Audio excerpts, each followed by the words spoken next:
Shalom Baracha, que Hashem vous protège, vous donne la santé, la joie, la prospérité, si Dieu veut.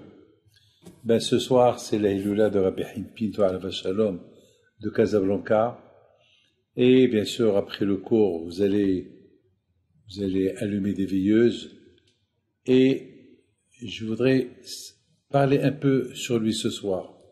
La force du tzaddik. Et pourtant, il a vécu il y a une centaine d'années.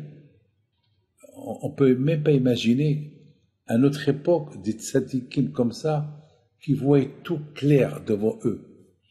C'est extraordinaire. Mais la question, elle se pose, comment ces tzaddikim, ils arrivent à voir de loin tout? Comment ils arrivent? Comment?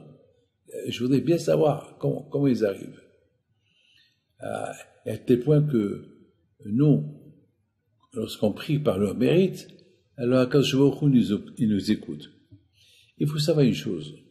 Tout d'abord, je vous raconte une histoire.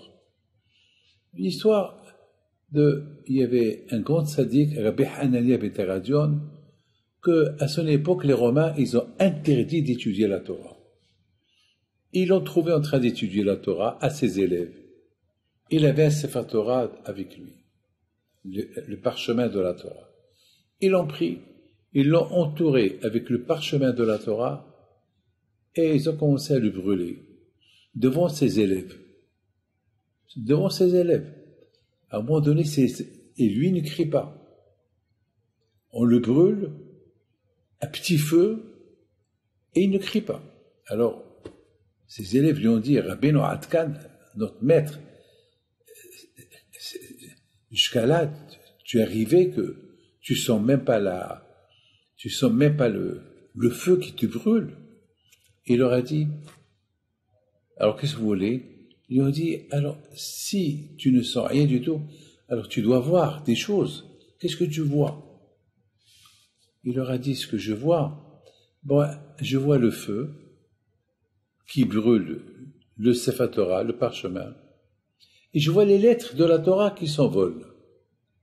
C'est quoi? Les lettres qui s'envolent et le Sefer Torah qui brûle. J'ai réfléchi.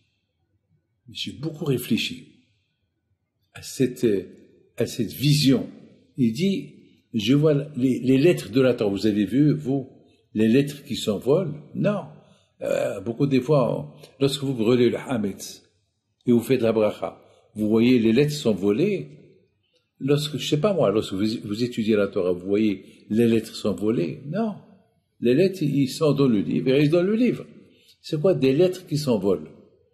Mes amis, lorsque il faut savoir une chose, que le tzara, c'est du feu. Le tzara, c'est du feu. Et la Torah aussi, c'est du feu. Alors, les envies, c'est du feu. Lorsque quelqu'un il a des envies, c'est le feu. Mes amis, il leur dit à Rabbi Haïm ben Teradion, lorsqu'il y a la Torah, qui s'appelle le feu, alors on brûle, Gvilim Yisravim. La force de la Torah, elle brûle la force du Yitzhara, le mauvais penchant. C'est quoi le Yitzhara? Le Yitzhara, c'est, parfois on a des tentations pour voler, les tentations pour critiquer, les tentations de jalousie, les tentations. Ça, c'est ce qu'on appelle le mauvais penchant, le Yitzhara. Ces envies-là, ils viennent du Yitzhara. Le Yitzhara, alors, il faut les combattre. On les combat avec la émouna. Comment on combat la jalousie? On combat la jalousie en pensant, pourquoi je vais être jaloux de celui-là? C'est le bon Dieu qui veut qu'il soit riche. Alors pourquoi je vais être jaloux de lui? À quoi ça d'être jaloux de lui? C'est Hachem qui veut qu'il soit riche. Alors voilà. Beaucoup de fois, on a des envies de s'énerver, une colère. Après, il faut réfléchir. À quoi sert cette colère? Ça va me servir à quoi? Et finalement, tu vas te calmer. Les amis, Rabbi Haïm ben Teradion, il leur donne une leçon extraordinaire. Otiot pochot. Je vois les lettres de la Torah qui s'envolent. C'est que quelqu'un qui respecte la Torah, quelqu'un qui respecte les mitzvot, Alors ces lettres-là, ils s'envolent pour le protéger. Et qu'est-ce qui va se passer? Gvilim Israfim. Ces lettres de Torah-là, ils vont brûler les Sahara. Ils vont brûler ces envois que tu as. Je vous dis quelque chose. J'étais dans un avion, une fois. J'étais en voyageant. Et il y avait à côté de moi un monsieur. Il y avait à côté de moi un monsieur, un juif avec un grand Magen David. Et que ce monsieur-là, devant moi, il mangeait du non-cachère. Il mangeait devant moi du non-cachère. Et ça m'a énervé. Ça m'a énervé parce que ce juif-là, je le connais, et j'étais choqué de le voir manger comme ça du non-cachère dans un avion. Enfin, qui fait l'hypocrite, pourquoi manger devant moi? À un moment donné, j'allais mal le regarder, et après je me suis dit, David, peut-être il va te répondre, peut-être il va pas être poli avec toi devant tout le monde, et peut-être tu vas l'énerver. Alors, qu'est-ce que j'ai fait? Je me suis retenu, le contraire, je lui ai fait un sourire. Je lui ai fait un sourire. Et lorsque j'ai fait ce sourire-là, il s'arrête de manger. Il vient vers moi. L'avion était vide, presque vide. On était en classe affaires, et presque, c'était vide. Il vient chez moi et me dit, eh ben, je me suis dit que si vous ne me faites pas des reproches, alors j'arrête de manger. Eh ben, je lui dis, si vous avez mangé devant moi, c'est que vous n'avez pas peur ni du bon Dieu, ni de moi. Alors pourquoi voulez-vous que je vous fasse des reproches? Aujourd'hui, il est devenu un autre. J'ai maîtrisé ma colère, même pour une chose qui était bien. Pourquoi? Parce que il se peut que il allait me répondre. Il allait être méchant avec moi. Alors j'ai dit, c'est pas ici. On peut faire des reproches à la synagogue, quelque part, mais pas dans un avion devant tout le monde. Même s'il n'y avait pas beaucoup de monde, c'est le faire honte. Mes amis, c'est ça la leçon de Rabbi Hania ben Teradion. La leçon de Rabbi Hania ben Teradion. Et lorsqu'il nous dit, Rabbi, qu'est-ce que tu vois, puisque tu es un homme saint, un homme, ils sont en train de te brûler, et tu sens pas la douleur, qu'est-ce que tu vois? Tu dois voir. Il a dit, je vois quoi? Je vois les lettres du Sefer Torah qui s'envolent. Ça veut dire que jamais la Torah on peut la brûler. Lorsqu'on étudie la Torah, alors cette Torah-là, elle te protège contre le Sahara. C'est ça la leçon qu'il leur a donnée.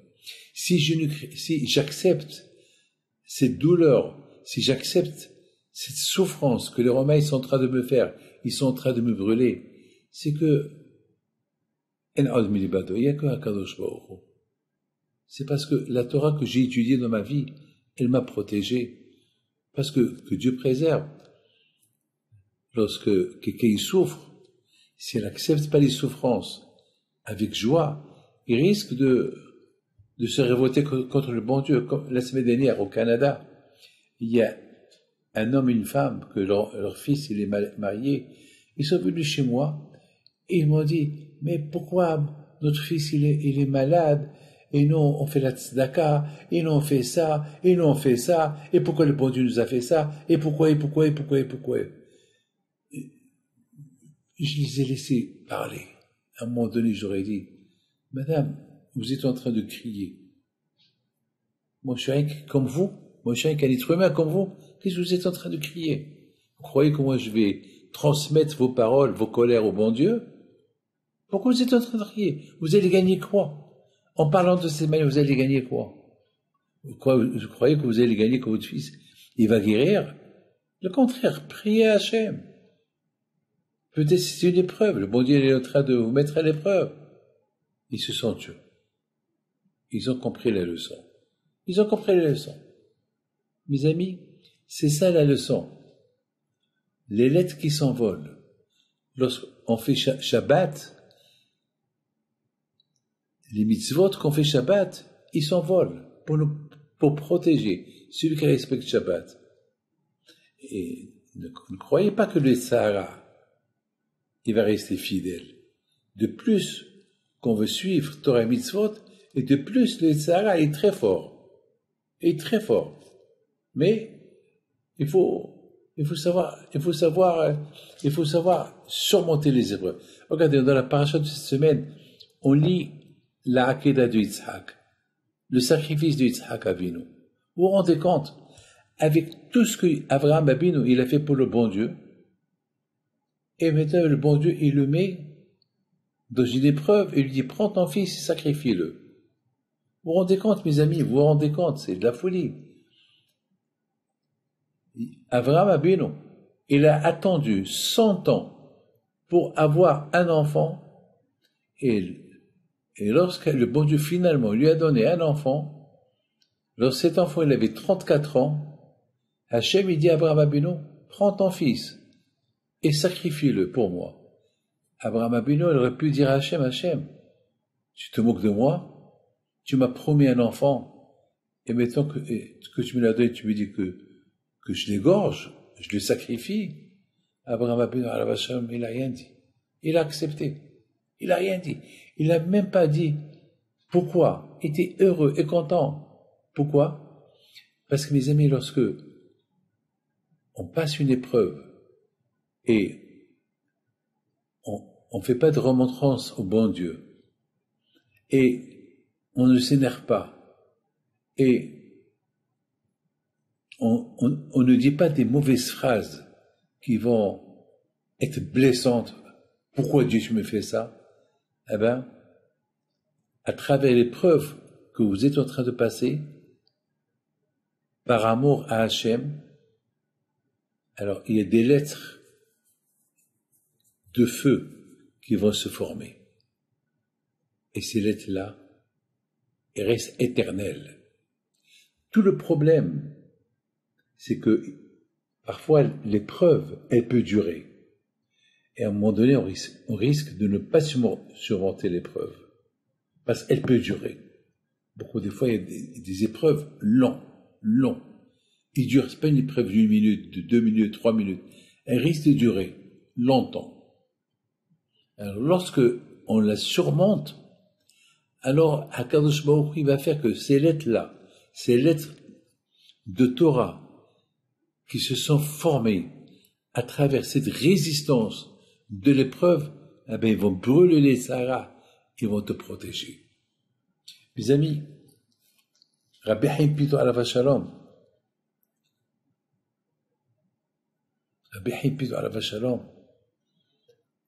on raconte sur lui des miracles, mais d'où elle vient cette force? D'où elle vient cette force? Ben, mes amis, cette force-là, elle vient Otiyot Brachot. De plus que tu fais des mitzvot, de plus tu vas être au service d'Hachem, de plus que tu vas être attaché à Kadosh Baruch Hu, alors il y a une résistance pour continuer à faire des bonnes choses. Alors, il y a des lettres de Torah qui s'envolent et qui te protègent pour continuer de cette façon que tu as commencé. Mes amis, parce que beaucoup de fois, on peut faire des bonnes choses, mais après, on a ras-le-bol, on s'habitue. Après, on se fatigue. Après, on arrête. Le plus important, c'est, il faut pas arrêter. C'est facile de le dire. Alors, c'est pour ça qu'il y a cette idée de Rabbi Haïm Betaradion. Lorsque tu étudies la Torah, lorsque tu fais une mitzvah, tu crées des lettres de feu, par exemple, la Torah te dit Lotignov, ne vole pas. Et tu as des tentations pour voler, tu voles pas. Alors il y a des lettres de Torah qui sortent de Lotignov, ne vole pas, et vont te protéger pour brûler le Sahara, pour ne pas te pousser à voler. Par exemple, la Torah te dit respecte Nida. Et tu respectes Nida. La Torah te dit par exemple mange kasher. Et tu manges kasher. Et parfois, tu as faim. Et tu risques de te permettre, vous savez, aujourd'hui, il y a beaucoup de gens qui se permettent d'aller manger dans les restaurants, pas kasher, un poisson. une salade. Qu'est-ce qu'ils te disent? C'est rien du tout, j'ai pas mangé la viande, j'ai mangé que la salade. Mais c'est péché. C'est péché. Alors vous savez mes amis, lorsque on surmonte ces tentations-là, et on ne les mange pas, alors Akash Baruch Hu, il fait, qui est le feu des lettres qui représentent cette mitzvah, ils vont se former comme une protection pour brûler le Yetzirah, pour qu'il ne vous embête pas. Je voudrais vous dire une histoire personnelle qui s'est passée avec moi. Histoire personnelle. Une fois, il y a un monsieur qui vient chez moi parce que sa femme était malade. Grâce à Dieu, sa femme est agréée. Il vient chez moi. Il me donne une grosse somme d'argent. Une grosse somme d'argent. Il me dit, voilà, cet argent-là, c'est pour vous, pour vos institutions. Et si vous pouvez donner un peu de cet argent à d'autres institutions. Cette histoire, jamais j'oublierai, parce qu'elle s'est passée à Lyon, à Villeurbanne. Et donc, j'ai commencé à réfléchir. Une fois qu'il est parti, je vois devant moi un gros chèque. Et il m'a dit, c'est pour votre institution, mais donnez un peu aux autres. Alors, donner un peu aux autres, si par exemple, il m'a donné 1000 francs, je dis 1000 dollars par exemple, 1000 euros, ben je vais dire, bon, je vais distribuer 200 euros à deux institutions et je vais garder pour moi 800. Ça, c'est la logique. Parce que c'est ce qu'il a dit. Il a dit, c'est pour vous, mais donnez un peu, ben c'est pour vous, c'est-à-dire que tout est pour moi. Ah, maintenant, j'étais dans un dilemme quoi faire. Il y a un côté, le Yetzirah, il me dit, David, il t'a dit, c'est pour vous, et donnez un peu aux autres. Donc ça veut dire, les 90%, 80%, c'est pour vous. C'est ça la logique. Et aux autres, je donne 20%. Après maintenant, il y a le Yetzirah Tov. Le Yetzirah Tov, c'est le bon cœur. Il dit, David, c'est logique, je prends plus que les autres. Voilà, maintenant, je savais pas comment trancher. Et à la fin, j'ai pris une décision, je vais partager à tout le monde, moi aussi je prends comme tout le monde. Alors, il y avait quelqu'un à côté de moi. Il m'a dit, Rabbi David, c'est pas logique et c'est pas juste. L'argent, c'est pour vous. C'est pour vos institutions. Et il l'a dit. Je lui ai dit, je sais, il l'a dit, mais c'est pas grave. Dieu est grand. Eh bien, mes amis, ça, ce qu'on appelle celui qui respecte la Torah, celui qui respecte le bon Dieu. Alors, il y a des lettres de la mitzvah qui vont se créer, et ces lettres-là, qui sont des lettres en feu, qui vont te protéger et qui vont t'enlever les mauvaises idées de la tête pour faire que des bonnes choses. Eh bien, mes amis, j'ai fait ce que j'ai pensé. Le même jour, écoutez bien ce que je vous dis, ce même monsieur, il m'appelle le soir.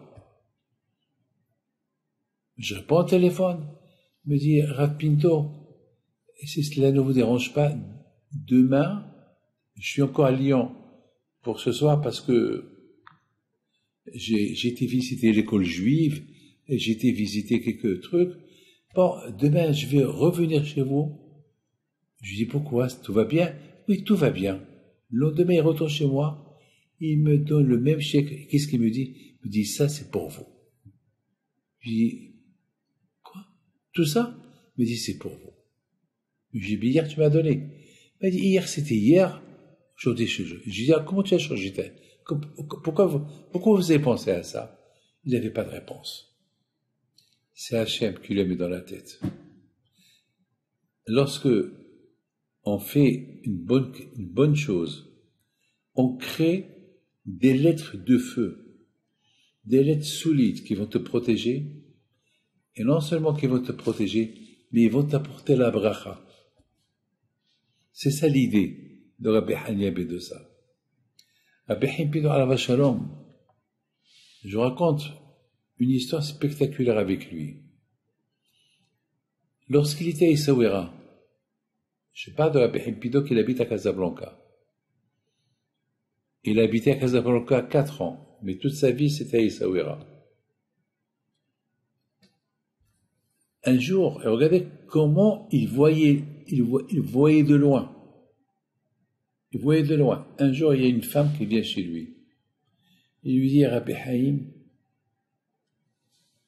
chaque fois que je tombe enceinte, je perds l'enfant. Et surtout, j'ai pas de fille. J'ai que des garçons et j'ai pas de fille. Et chaque fois que je mets au monde une fille, elle meurt. Rabbi Haïm Pito réfléchit. Il dit, allez, écoute-moi. Je vais te faire une bracha pour que tu aies une fille. Mais cette fille-là, elle se mariera rien qu'avec mon fils. Alors elle regarde Rabbi Haïm Pinto. Il regarde Rabbi Haïm Pinto. Et Rabbi Haïm Pinto à la base lui dit, tu veux une fille? Oui, je veux une fille. Alors voilà, je t'ai donné la condition. Sinon, il n'y a pas de fille. Sinon, ça continue. Chaque fois que tu as une fille, elle meurt. Enfin, je peux rien faire pour toi. La seule façon pour que cette fille, elle vit, qu'elle se marie avec mon fils. Mais quel fils? Moi, Rabbi Haïm lui a dit, je peux pas te dire qui est-ce. Il viendra le jour que tu sauras. Mais toi, je peux pas te dire. Elle a accepté. L'histoire, elle se termine. Que Rabbi Haïm Pinto alav shalom, il rentre à la maison. Et il y a mon père qui dit à son père, papa, je vais me fiancer. Et Rabbi Haïm Pinto, il rigole. Il dit, tu veux te fiancer avec qui? Avec tel et tel. Il dit, c'est pas ton mazal. Quelques temps plus tard, encore mon père, il vient chez Rabbi Haïm Pinto. Il dit, papa, oui, Moshe, on m'a fait un chidour, je veux me marier. Et mon Rabbi Haïm Pinto le regarde et lui dit, comment elle s'appelle? Elle s'appelle papa. Il lui dit, non, c'est pas celle-là. Maintenant, Rabbi Haïm Pinto, il devait quitter Essaouira pour s'installer à Casablanca. Et voilà, mon père, encore, il va chez son père. Papa, je vais avec toi à Casablanca. Mon Rabbi Haïm Pinto lui dit, non. Toi, tu restes à Essaouira, parce que Thomas Zal, il va venir chez toi à la maison. Il dit, papa. Il dit à son père, papa, mais quand je vais la rencontrer. Alors Rabbi Haïm Pinto lui dit, pour le moment, elle est très jeune. Elle a 10 ans. Dans 7 ans, mon père allait devenir fou. Déjà, il allait devenir fou. Il était déjà âgé. Pas possible. Et Rabbi Haïm Pinto lui dit, tu sais comment elle s'appelle? Elle s'appelle Mazal. Elle s'appelle Mazal parce que c'est moi qui lui ai donné le nom Mazal. Alors mon père, il dit à Rabbi Haïm Pinto, elle sait que j'existe? Rabbi Haïm Pinto lui dit oui, elle sait que tu existes. Parce que j'ai béni sa mère parce qu'elle avait, chaque fois, elle avait des filles qui mouraient et je lui dis, si tu veux une fille, le seul moyen pour qu'elle reste vivante, il faut qu'elle se marie avec un de mes enfants. Et ce un de mes enfants, c'est toi. Alors mon père, il dit, mais c'est quelle famille? Ah non, je ne dis pas la famille. Papa, mais quelle famille? Non, je ne dis pas. Il faut avoir l'aïmouna, je vois la fille, elle a 10 ans, elle s'appelle Mazal, et elle va venir ici à la maison, tu vas la connaître à la maison. Et Hachem, il va te montrer que c'est elle. N'oublie pas, elle s'appelle Mazal. Plus que ça, tout ça, mon père. Rabbi Haïm Pinto, il a vu tout ça. 7 ans plus tard, il y avait une famille qui sont venus de Marrakech, à Essaouira, et le papa, il est mort. Et ils ne savaient pas où passer les 7 jours, et le mois. Et la maison de Rabbi Haïm Pinto, elle est grande. La maison de Rabbi Pinto, elle est grande. Donc, ils sont venus des gens chez mon père. Ils ont demandé à mon père, et à cette époque, mon père, il avait 35, 36 ans. Il y a une famille qui sont venus de Marrakech c'était le mois de Elul, le 12 Elul, et malheureusement, le père de famille, il est mort, ils l'ont enterré ici à Essaouira, et la famille, ils n'ont pas voilé. Et ici, la maison d'Abrahim Pito, elle est grande. Si tu peux leur prêter cette maison, ils vont te payer très bien parce qu'ils ont les moyens, et pour jusqu'à Rosh Hashanah, quelques semaines, c'est tout. Mon père, il dit d'accord. Alors qu'ils prennent le premier étage, c'est meublé, il y a les lits, il y a tout. Bon, mon père, là, Shalom, jamais il est monté chez eux, voir quelle famille, de qui ça parle. Jamais. Mais le jour qu'il devait partir, mon père, Allah Shalom, il est monté pour leur dire au revoir et simplement pour leur présenter des condoléances et pour leur dire, si vous voulez rester jusqu'après Rosh Hashanah, restez. Voilà. Alors là, il monte, il y avait la famille, toute la famille, qu'ils étaient dans la grande chambre, au premier étage, la maison de Rabbi Pinto. Et mon père, Allah Shalom, il leur présente des condoléances et leur dit, si vous voulez rester plus, non, merci beaucoup, monsieur le rabbin, merci beaucoup, on retourne aujourd'hui à Marrakech. Et voilà. Alors la mère, elle regarde mon père. Elle Elle faisait comme ça, elle bougeait sa tête. Et mon père lui dit, vous pouvez me donner les noms de vos enfants, comme ça je leur fais une bracha. Alors, la maman, elle donne les noms du grand au petit, et voilà, elle arrive à la fille. Comment s'appelle la jeune fille? Elle s'appelle Mazal. Mon père, il entend le nom Mazal, et regarde la mère, il lui dit, c'est Rabbi Pito, mon père, qui l'a nommé, parce que tu perdais toutes les filles. Il t'a dit que cette fille-là, elle restera vivante uniquement si tu la donnes à un des enfants de Rabbi Pinto.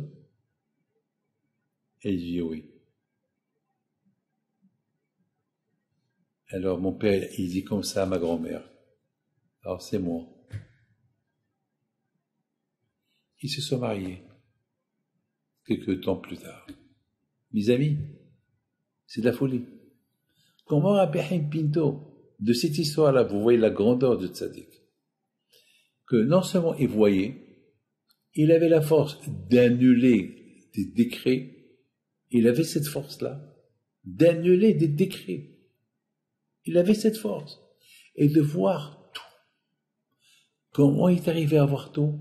Parce que Rabbi Pinto Alav Shalom, sa force était faire du bien. Il faisait le bien à tout le monde, que ce soit avec les Juifs, que ce soit avec les Marocains. Il faisait du bien avec tout le monde. Il faisait du bien avec tout le monde. Combien de fois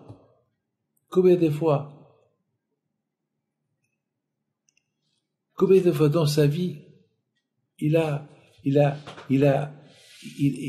risqué sa vie. Lorsque, par exemple, une fois, il y avait l'épidémie, comme le corona, le diffus à Essaouira, Rabbi Pinto Alav Shalom, il allait de maison en maison pour bénir les gens qui étaient malades, parce qu'il y avait beaucoup de morts, jusqu'à que lui-même, il a été atteint il a été contaminé avec le diffus. Et ça, c'est mon grand-père, c'est mon oncle qui me l'a raconté, Rabbi Meir Pinto. C'est lui qui me l'a raconté. Et il était en train de mourir, Rabbi Pinto. Il y avait la Hebra Kadisha, il y avait un monde fou qui était à la maison. Et soudainement, Rabbi Pinto, Alav Shalom, il se réveille, il ouvre ses yeux, il dit à tout le monde, sortez d'ici. La Hebra Kadisha, il voit un lion, Rabbi Pinto, comme un lion, debout. Il leur dit, ça y est, c'est vrai, je devais mourir, mais dans le ciel, Behim Pito, mon grand-père, celui qui est enterré à Essaouira, il a demandé au Bédine, il a demandé justice, que c'est pas normal que mon petit-fils, il va mourir alors qu'il a risqué sa vie pour aller supporter les gens, pour aller apporter du manger à ceux qui sont contaminés, ceux qui sont malades. Donc, ils ont décidé là-haut de m'ajouter 26 ans. Donc, je vais rester encore 26 ans vivant. Exactement, il est resté encore 26 ans vivant. Mais je voudrais vous raconter une autre histoire. Mais c'est de la folie ce que je vais vous raconter. Celle-là, je l'ai écoutée à Montréal. Il y a quelqu'un qui me raconte que toujours leur père, il leur racontait cette histoire. C'est de la folie ce que je vais vous raconter. C'est de la folie. Lorsqu'Abihim Pito, mon grand-père, celui qui est enterré à Casablanca, lorsqu'il est mort, donc ses enfants, Rabbi Meir et Rabbi Raphaël Pinto, c'est eux qui, et Rabbi Nissim Pinto, c'est eux qui surveillaient la maison de Casablanca, la maison de Rabbi Pinto de Casablanca. Alors, un jour, la maison, elle avait beaucoup vieilli, et ils ont voulu la rénover. Donc, ils ont ramassé un peu d'argent. Il y avait un qui s'appelle Nissim Malka, à la Shalom. Il a ramassé de l'argent pour rénover la maison. Tapé un coup de peinture là, les portes qui s'étaient cassées. Et voilà, Rabbi Meir Pinto, à la Shalom, il a fait une séouda. La maison était belle, était bien. Il a fait une petite séouda, il a invité des gens. Mais il a oublié d'inviter Nissim Malka, celui qui leur a apporté l'argent, celui qui a fait tout, celui qui a ramassé l'argent pour relever la maison, ils ont oublié d'inviter. Il avait de la peine. Il avait de la peine. Il avait beaucoup de la peine. Il dit, c'est pas possible. Alors, dans sa tête, il s'est dit, c'est ça le bien. Rabbi Pito, c'est pas normal. Toujours, je m'occupe de tes enfants. Et voilà, j'ai arrangé la maison. C'est moi qui ai ramassé l'argent. Ils ont fait une belle soirée. Ils m'ont pas invité. Le soir, il rêve Rabbi Pinto. Il dit, Nissim, il faut pas avoir de la peine. Ils t'ont oublié. Ils t'ont oublié. Il faut pas en vouloir à mes enfants. Il faut pas en vouloir à Rabbi Nissim, à Rabbi Raphaël, à Rabbi Meir. Il faut pas leur en vouloir. Ils t'ont oublié. Mais tu sais quoi? Tu devais vivre 60 ans. Alors là, je vais prier pour toi que tu vas vivre encore 18 ans. Quel âge tu as maintenant? Tu vas vivre encore 18 ans. Monsieur Nissim Malka, il a noté dans son livre de prière le jour qu'il arrivait ce rêve. Et chaque année, il ajoute un an. Ils ont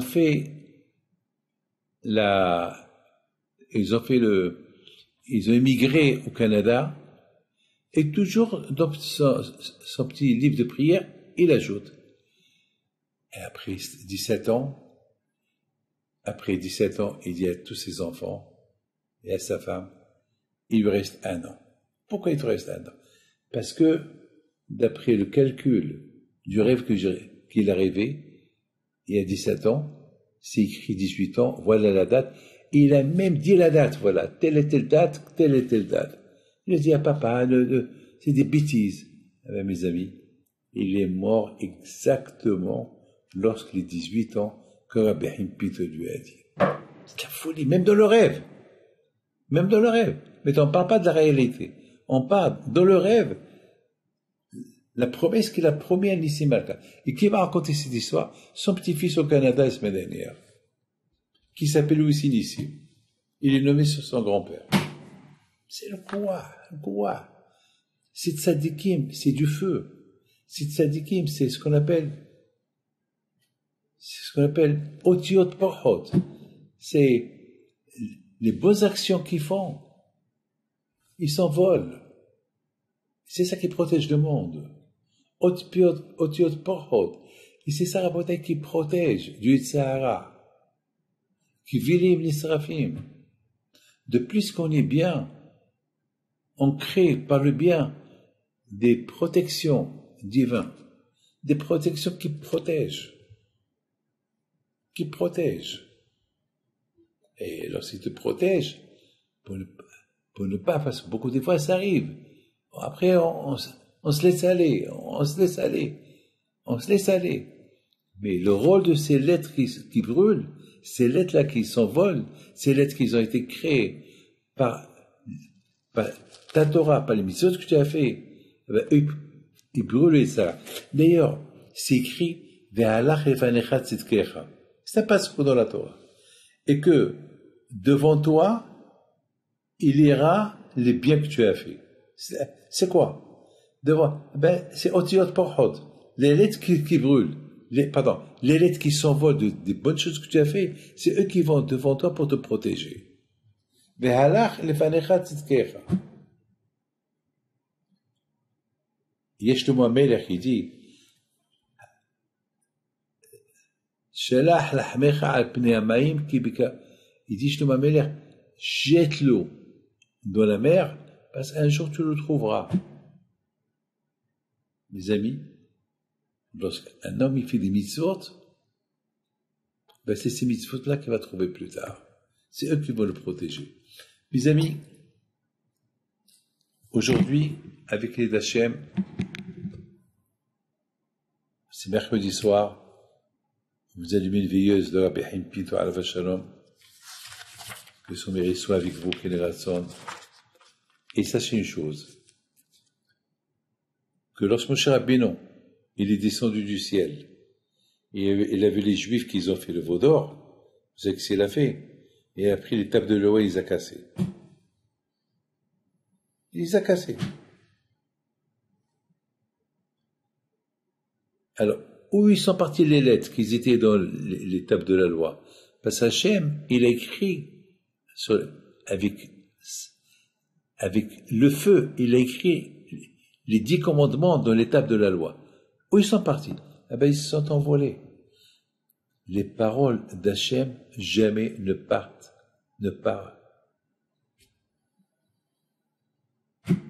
Ils vont jamais se perdre. Les paroles du tzaddik, une fois que le tzaddik il a fait le bracha, sa bracha elle est otiot porhot, sa bracha elle est dans l'air. Elle est là pour te protéger. Comment le tzaddik il a la force pour te protéger? Vous allez chez un tzaddik et vous faites le bracha. Passe otiot porhot. Lorsque la bracha elle sort de leur bouche, cette bracha là, elle tourne. Autour de toi, elle te protège. Elle va te protéger contre le mal qui devait arriver. Mes amis, Rabbi Hanina ben Teradion, il nous donne une leçon. Ils sont en train de me brûler. Qu'est-ce qu'ils sont en train de brûler? La Torah que j'ai étudiée. La Torah que j'ai étudiée, c'est des lettres. Ils n'ont pas où aller. Ils sont là. Ils vous protègent. Mes amis, vous savez, à Rosh Hashanah et à Kippour, on fait des prières. Et ces prières-là, ils montent chez Hachem. Parce que de ces prières-là, ça fait Otiot Porhot. Ça fait des lettres qui s'envolent. La prière qu'on fait, c'est des lettres. Je dis, Baruch Ata Hashem, béni sois-tu Hashem. C'est des lettres qui sont de ma bouche et qui s'envolent et qui montent chez Akadosh Baruch Hu et qui montent chez le bon Dieu. Comment voulez-vous que votre prière, c'est quoi votre prière? Vous faites la prière. Les prières en forme des lettres. Et ces lettres-là, ils s'envolent vers la destination. Lorsqu'on veut manger quelque chose, on fait le bracha. Ou pas? Pourquoi on fait la bracha? Parce que il faut qu'on rende ce qu'on mange sain. Et pour rendre sain ce qu'on mange, il faut faire la bracha. d'une manière que lorsque ce que tu as mangé, ça va te donner des forces, ben ça va te donner des forces pour servir le bon Dieu, pour faire encore des mitzvot, pour créer encore, et encore, et encore, et encore. Je voudrais, mes amis,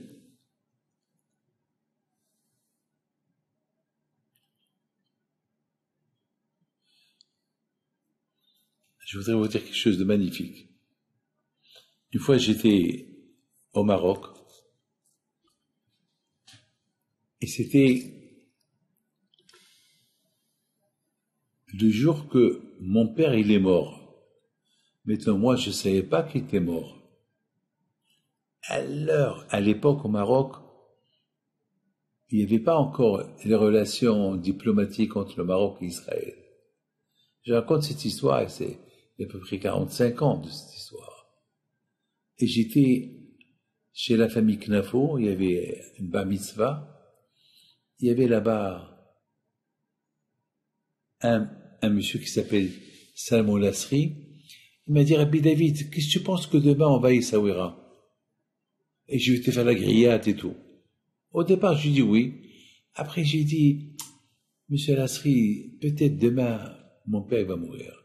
Peut-être même ce soir, peut-être qu'il est déjà mort. Il dit, non, ne dis pas ça. Je dis, ah, on ne sait jamais. À l'époque, il n'y avait pas de téléphone, il n'y avait pas du direct, rien du tout. Je suis parti à la maison, à Casablanca. Il y avait ma femme, ma belle-mère, j'avais mes 2 enfants, Raphaël et Sarah. Oui, je pense. Et j'ai pris un drap et je l'ai mis par terre. Il y avait un monsieur, à la Vachalom, il s'appelle Rabbi Yaoudan. Il était à côté. Il me dit, Rabbi David, pourquoi vous dormez par terre? Je dis, je sais pas, je t'en prie, Rabbi Yaou, toi, tu vas lire Tehillim, je suis très fatigué, moi je vais dormir par terre. Et toi tu lis Tehillim. Et vers 2 heures du matin, il est venu à la Vachalom au Mardoché Knafo pour me dire, Rabbi David, ton papa il est mort. Alors, là j'ai compris pourquoi j'ai annulé pour aller à Essaouira. Là j'ai compris pourquoi je dormais par terre. Là j'ai compris pourquoi j'ai dit à Rabbi Dahan de lire Tehillim. Qu'est-ce que j'ai compris? Ce que j'ai compris, c'est que j'ai prié à Hachem. Toute la journée, je priais à Hachem. Hachem, si mon père, il doit lui arriver quelque chose, faites-le moi savoir. Je veux pas être sur un lit en train de me jouir alors que mon père il est mort. Parce que il n'y avait pas de téléphone, il n'y avait rien. C'est-à-dire que à l'époque, pour avoir une information, ce qui se passe en Israël, il fallait 10 heures, 15 heures de temps. Parce qu'il n'y avait pas de téléphone, il n'y avait pas de direct, il n'y a rien. Il faut appeler celui-là, papa. Il faut faire un tour du monde pour avoir l'information. Et moi, j'ai prié à Hachem, j'ai dit Hachem, aide-moi. Alors, Hachem, il m'a aidé. J'étais dans une bar mitzvah, et du coup, je me suis levé et partir. Et même quand je suis parti, je suis pas parti seul. J'ai pris avec moi Rabbi Yaoudan pour qu'il reste avec moi. Parce que j'étais fatigué, et j'ai dit, lui, il lit, et moi, je m'assois, je dors par terre. Mes amis, c'est ça la force de la prière. Lorsque tu pries à Hachem, tu crées des lettres. Tu crées des lettres qui s'envolent. Et ces lettres-là, ils font leur devoir. Ils font que tu sois dans le chemin du Hémet, que tu fais pas des bêtises. Et moi, j'aurais été très malheureux si j'aurais mangé la viande, si j'aurais dansé dans cette soirée de la bar mitzvah du fils à mort de Knafo. J'aurais été malheureux si j'aurais été au lit. Alors, Baruch Hashem, Akash Baruch Hu, sans que, je suis pas un prophète, mais sans que je sais, Akash Baruch Hu m'a guidé. David, ne reste pas là-bas mitzvah. David, ne rentre pas là-bas. David, ne danse pas avec eux. David, tu vas pas à Essaouira. David, rentre à la maison. David, ne reste pas au lit, ne dors pas au lit, dors par terre. Jusqu'à que j'ai eu l'information que mon père, il est mort. C'est ça, Rabotaï, Otiyot Porhot. Lorsqu'on prie, les lettres, ils s'envolent. Les lettres, ils sortent de la bouche, ils s'envolent. Ils te protègent, ils te guident, ils te montrent. Ah, mes amis, de plus qu'on fait des bonnes choses, alors, de plus qu'on crée une chaîne de protection. Là-bas, Rabotaï, mes amis, c'est ça Rabbi Haïm Pinto. Rabbi Haïm Pinto est décédé comme ce soir. Comme ce soir. Comme ce soir. Que son zérout soit avec vous, qu'Eneratson, qu'Akash Baruch Hu vous donne la santé, la joie, la prospérité, Be'ezat Hashem, et bien, si Dieu veut, Be'ezat Hashem, comme cette femme-là, que Baruch Hashem, c'est une belle histoire, cette femme après 14 ans, qu'elle n'a pas des enfants, 14 ans, elle va chez Rabbi Haïm Pinto, elle crie chez Rabbi Haïm Pinto, Rabbi Haïm Pinto, je veux un enfant, je veux venir l'année prochaine ici, avec un enfant. Alors que les médecins lui ont dit, je peux rien avoir. Les médecins lui ont dit, il n'y a pas d'espoir, il n'y a rien à faire. Et elle, avec les monas qu'elle a en Dieu, elle a prié, elle a crié. Et Akash Baruch Hu, il a écouté. Et à Rosh Hashanah, elle a eu une fille. Elle a prié l'année dernière chez Rabbi Haïm Pinto. Elle a eu une fille à Rosh Hashanah. Qu'est-ce que vous dites? Hein? C'est ça l'émouna. Lorsque tu pries du fond du cœur, tu crées à travers la prière des lettres. Il y a des lettres qui sont écrites, il y a des lettres qui s'envolent, qui t'entourent. Et ces lettres-là, ça s'appelle les lettres de prière. Et ils vont faire leur effet, ils vont monter jusqu'à chez Akadosh Baruch Hu. Et entre-temps, ces lettres-là, ils vont brûler toutes sortes d'obstacles qu'il y a sur le chemin. Que les zéchot de Rabbi Haïm Pinto soient avec vous. Amen.